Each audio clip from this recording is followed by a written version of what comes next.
현재 일본에서는 한국과 비슷한 시기에 코로나 백신 접종을 시작하며 관련 보도가 지속되고 있습니다. 그런데 여전히 한국에 대한 부정적 뉘앙스의 뉴스가 계속해서 나가고 있다고 하는데요. 특히 블룸버그에서 매월 발표하는 코로나 시대에 살기 좋은 국가에서 한국이 일본을 제끼고 8위로 순위를 한 단계 끌어올리고 일본이 9위를 기록하고 한국에 밀리면서 이에 대한 불만도 제기되고 있습니다. 앞서 블룸버그는 한국은 확진자 숫자와 치명률이 적지만 백신 접종이 부진해 8위로 집계한 것으로 보입니다. 다만 일본이 지난달에는 한국보다 한 단계 위였는데 순위가 추락하자 이에 불만을 드러낸 것입니다. 왜냐하면 일본은 1월 초 중순에 하루 확진자가 거의 10,000명으로 치닫던 때와 비교해서 현재는 1,000명 이하로 확진자가 현저하게 줄어들었기 때문에 봉쇄에도 성공적인데 한국보다 순위가 낮냐는 것이었습니다. 그래서인지 일부 극우 성향의 매체들은 자국보다는 한국의 백신 접종 보도를 하는 모습이 나오는데요. 산케이신문은 한국이 26일 아침부터 코로나 백신 접종을 시작했다고 보도하면서도 한국 내부에서 OECD 회원국 중에서도 가장 접종을 늦게 시작했다고 불만이 터져나온다고 했습니다. 또한 당국에서 아스트라제네카가 65세 고령자에 대한 임상 데이터가 충분하지 않은 관계로 인해서 접종을 보류하는 등 접종 초기부터 혼선을 빚고 있으며 접종도 주저하는 사람이 나온다고 전했습니다. 그 때문에 한국 야당에서는 대통령이 먼저 1호로 접종해야 하는 게 아니냐는 논란도 일고 있다고 일본에서 보도됐습니다. 반면 다른 나라에서는 대통령이나 90세 여성 등 접종에 대한 안전 우려를 불식시키기 위해서 애를 썼는데 한국은 K방역 자랑하더니 결국 백신 접종에서 문제를 일으키고 있다는 취지의 보도를 전합니다. 일부 언론들도 BBC 취재를 인용해서 한국이 자체 백신 생산에 너무 매달려 있어서 화이자나 모더나 백신 조달에 어려움을 겪었다면서 한국은 전 세계에서 가장 백신 접종 속도가 늦다고 지적하는 모습입니다. 한편 일본은 좀 더 임상에서 좋은 결과를 맞고 있는 화이자 백신이 들어와서 접종을 안정적으로 시작했다는 뉴스가 다방면에서 보도되고 있습니다. 하지만 이와 같은 일본의 해석과는 정반대로 전 세계 각국 언론에서는 전혀 다른 차원에서 한국을 조명하며 일본이 보기에 다소 거북한 의견도 내고 있습니다. 일본은 한국이 백신 접종이 OECD 꼴찌라고 지적하며 한국 내에서 그에 대한 불만이 매우 크다고 했습니다만 블룸버그에서 제시한 코로나 극복 상위 국가들을 살펴보면 최상위 국가인 호주, 뉴질랜드 등에서는 백신 접종률이 0과 0.01로 거의 없는 상황입니다. 이에 관해서 또한 세계 주요 매체들은 한국을 비롯 방역에 성공한 아시아 국가들은 백신 접종을 늦게 맞을 수 있는 사치를 부렸다고 보도했습니다.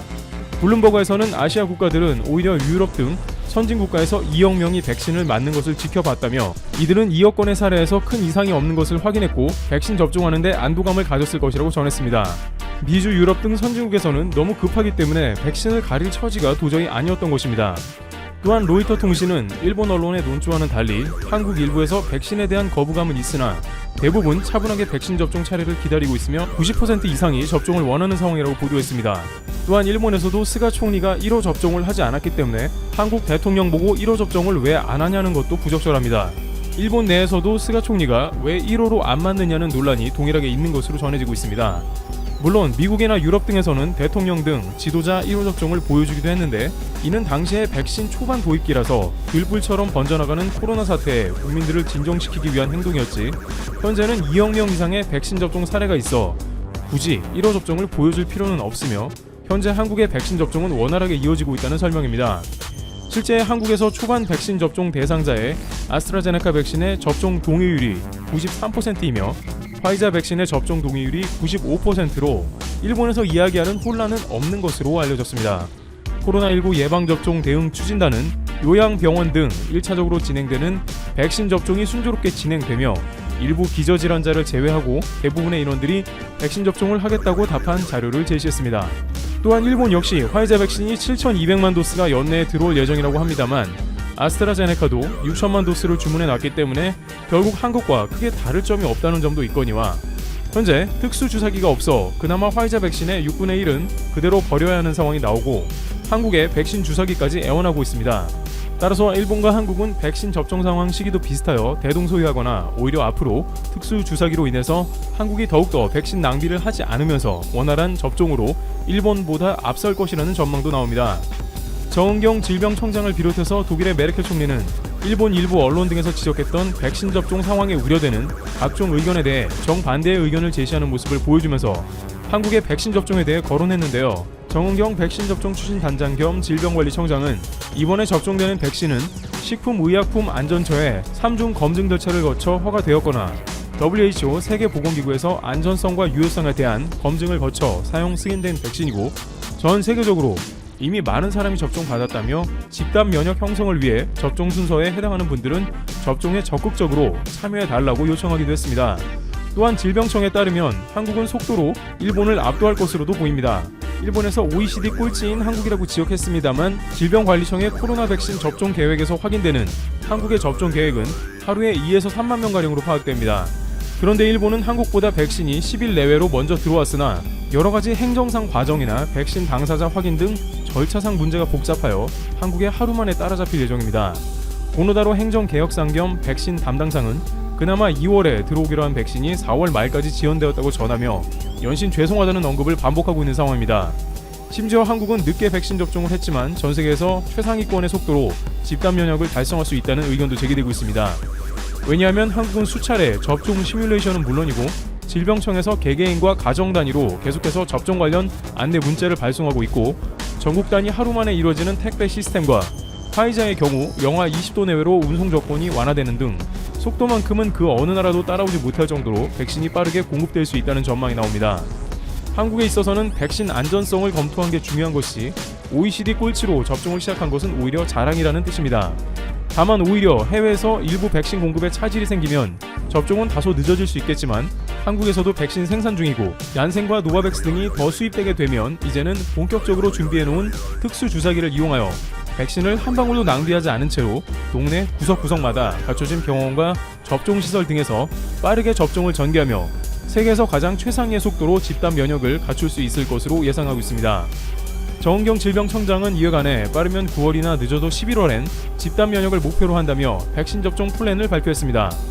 한일 간의 차이점이 있다면 한국은 접종 시기를 말한 대로 잘 지켜나가고 있는 반면에 일본에서는 도쿄올림픽에 대한 개최 부담으로 백신 접종 시기를 빠르게 앞당겼으나 계속 지연된다는 점입니다. 또한 스가 총리는 도쿄올림픽을 자국민이라도 동원해 치르기 위해서 백신 접종을 서두른 국면이 있었지만 이마저도 계속해서 백신 공급이 지연되고 특수 주사기가 없어 백신이 낭비되는 상황도 예상되자 아예 도쿄올림픽을 무관중으로라도 개최하는 방안을 다시 검토하는 것으로 알려지고 있습니다. 백신 접종이 제대로 이뤄져 집단 면역 가운데 유관중으로 개최하려던 올림픽도 사실상 불가능하게 된 것으로 보입니다.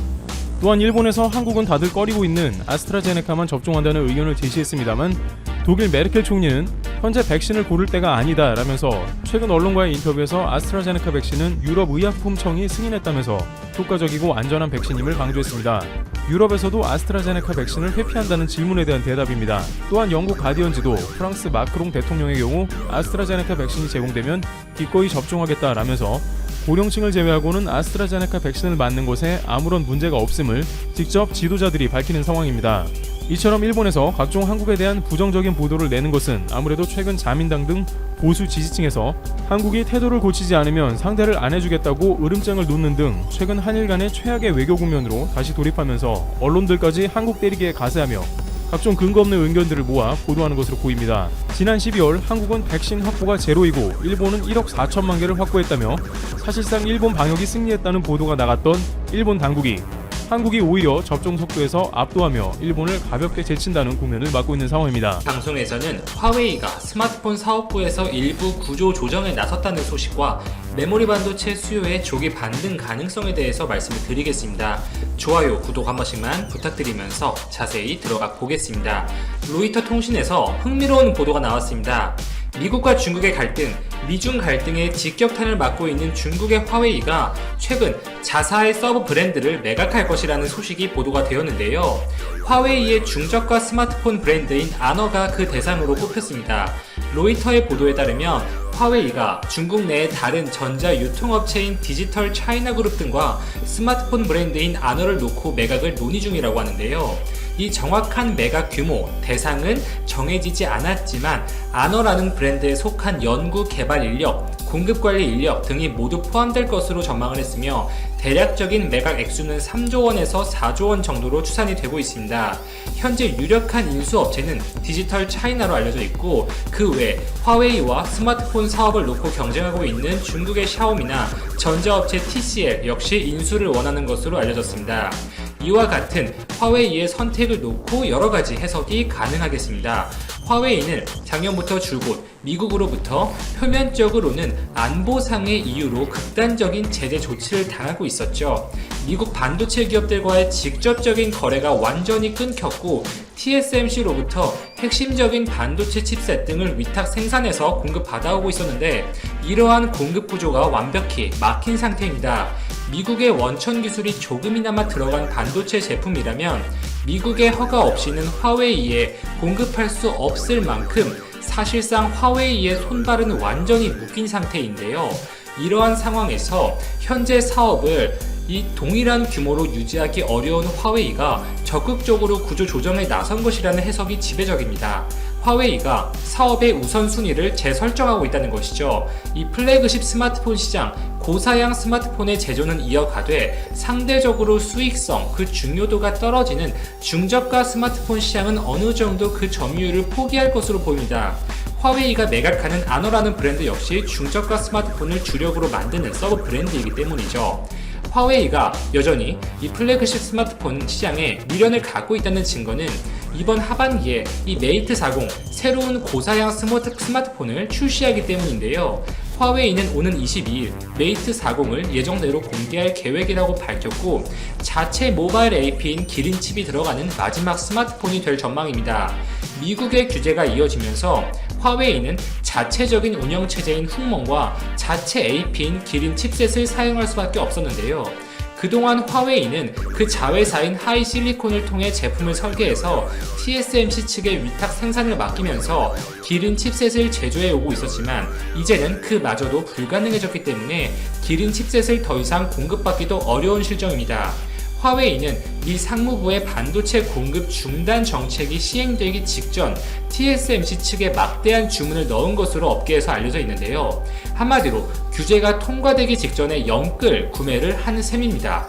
최대한 반도체 재고를 확보해서 해당 재고를 바탕으로 메이트 40을 출시 공개해서 화웨이가 미국의 규제가 있었음에도 불구하고 그 건재함을 알리고 플래그십 스마트폰 시장에서 상반기까지 어떻게든 가져가겠다는 의지로 해석이 되고 있습니다. 곧 미국에서 재선이 있죠. 현재 미국 내 여론조사 결과들을 놓고 보면 신뢰성에도 많이 의문이 들고 있는 것이 사실입니다만 조 바이든 후보자가 꽤나 유의미한 격차로 트럼프 대통령을 제치고 앞서 나가고 있는 것이 사실이기 때문에 만약 미국의 민주당 조 바이든 후보자가 정권을 잡게 되면 미중 관계를 다시 원점에서 재정립할 수 있는 기회도 생길 수가 있는 것이죠. 화웨이가 적어도 플래그십 스마트폰 시장만큼은 어떻게 해서든 사수하겠다는 의지가 느껴지는 대목이고요. 또 다른 관점에서 해석을 하자면 그 자존심이 강했던 화웨이가 결국 일부 구조조정식의 조치를 단행한 것이기 때문에 그만큼 현재 시국이 정말 위기라고 판단하고 있다는 것입니다. 그리고 중국의 경우에는 중앙정부의 힘이 막강한 체제의 특성상 사실상 중국 내 민간 기업들이라고 하더라도 중국 정부와의 연계 가능성은 완전히 배제할 수가 없습니다. 화웨이에 대한 규제가 이어지고 있고 더 강한 규제가 발생할 여지가 충분히 하니 화웨이가 쥐고 있는 많은 연구 인력이나 자산 등을 선제적으로 다른 중국 내 기업들로 이동시킴으로써 화웨이의 영향력이 줄어드는 부분을 샤오미나 비보 등의 다른 중국 내 기업들이 골고루 가져갈 수 있도록 자체적인 리밸런싱 조치에 나선 것이라는 시각도 있습니다.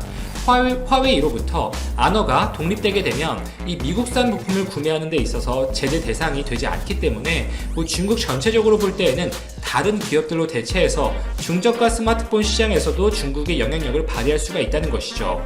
이렇게 화웨이는 예상대로 큰 부침을 겪고 있으며 중국 국가적으로 화웨이의 인력, 자산들을 다른 중국 내 기업들로 대체시키기 위한 무브를 진행 중에 있다. 이렇게 정리를 하면 되겠습니다.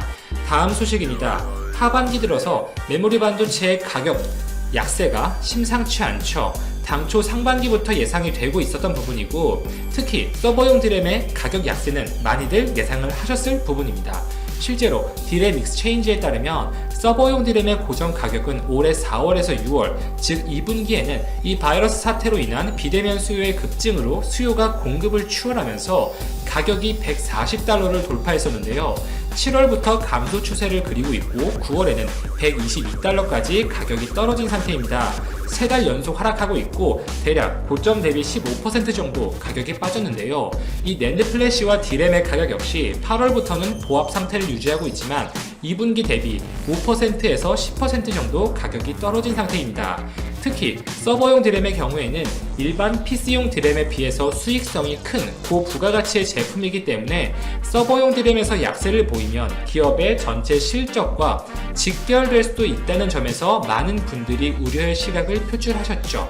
지난달까지만 하더라도 많은 투자 기관들에서도 비슷한 시각의 리포트를 공개했었고, 대표적으로 시장 조사 업체인 트렌드포스에 따르면 4분기 서버용 D램 가격의 하락폭 전망치를 10에서 15%에서 13에서 18% 정도로 더 높게 잡기도 했었습니다. 서버용 D램 가격의 약세는 구글, 아마존 등이 이제 올 상반기 재고를 쌓아온 이 글로벌 클라우드 업체들이 구매를 늦추고 있는 것이 그 원인으로 지목이 되었는데요. 이번 달 들어서는 또 다른 분위기가 감지가 되고 있습니다. 당초 예상보다 빠른 시점에서 저점을 다지고 반등하지 않을까, 그렇게 긍정적으로 예상이 되는데요. 이 소식을 전해드렸다시피 SK 하이닉스가 마이크로소프트와 3조 원에 육박하는 서버용 반도체의 공급 계약을 추진 중에 있다는 것이 한 가지 근거이고, 설비 투자에 보수적이었던 마이크로소프트가 내년에 데이터 센터를 증설할 수 있다는 소식이 많이 나오고 있어요. 뿐만 아니라 마이크로소프트를 포함한 구글, 아마존, 페이스북 등의 북미의 메이저 데이터 센터 업체들이 이번 달 들어서 설비 투자 규모를 상향 조정하기 시작했고, 이들 데이터 센터 업체들의 재고량이 충분한 것으로 알려진 상황에서 D램의 제조업체들, 삼성, SK 하이닉스, 마이크론 등은 자체적으로 4분기에 공급량을 조절하고 있는 분위기였었죠. 이 서버용 D램의 생산을 줄이고 스마트폰용 제품의 비중을 늘리는 쪽으로 조절을 하고 있었어요. 그러나 상황이 이렇게 되자 오히려 공급 축소를 우려한 데이터 센터 업체들이 내년 1분기에 집행될 서버용 D램을 선제적으로 주문하기 시작했다는 것입니다. 사실 이 메모리 반도체의 수급 균형이야 등락이 있는 것이고, 중장기적으로는 수요 확대에 대한 확신은 여전하죠. 특별한 변수가 없는 한 그렇습니다. 지금이야 미중 무역 전장의 여파, 그리고 바이러스 사태로 인한 중국 내 수요 감소, 미국의 중국 규제로 인한 글로벌 밸류 체인의 데미지, 이러한 단기적인 요소들이 겹쳐서 불확실성이 매우 크지만, 우리가 중요하게 바라봐야 할 것은 단기적인 파도의 출렁임이 아니죠. 잔 파도에 휩쓸리지 않고 바람의 방향을 보는 지혜가 필요하겠습니다.